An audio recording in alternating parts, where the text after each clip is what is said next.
So tell us about, you mentioned about agents and agentic workflows.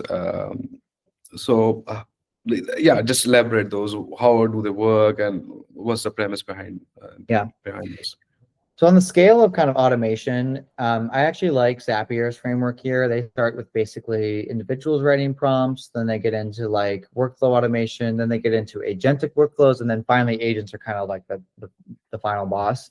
So I think where we are in the industry today is we are working with agentic workflows.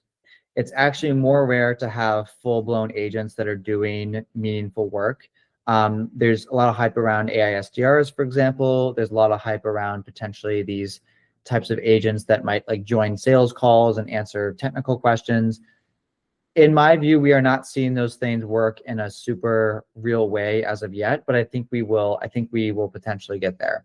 What we are seeing work is this phase 3 of agentic workflows, where within the workflow there is a lot of AI logic inside of it. There are prompts and decisions that are made. There's often like a closed loop thing happening where the agentic workflow can kind of decide to, you know, make different decisions and so forth, and it can decide to kind of like write different messaging based on new signals that come up.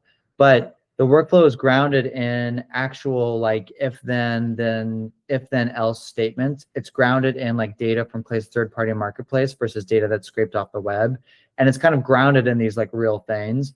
And then crucially, each step of that agentic workflow is actually designed by a human and oftentimes kind of monitored by a human. And so you are not going to see typically an agentic workflow which is automatically adjusted by the agent. A human is going to go in and kind of monitor the performance and make changes.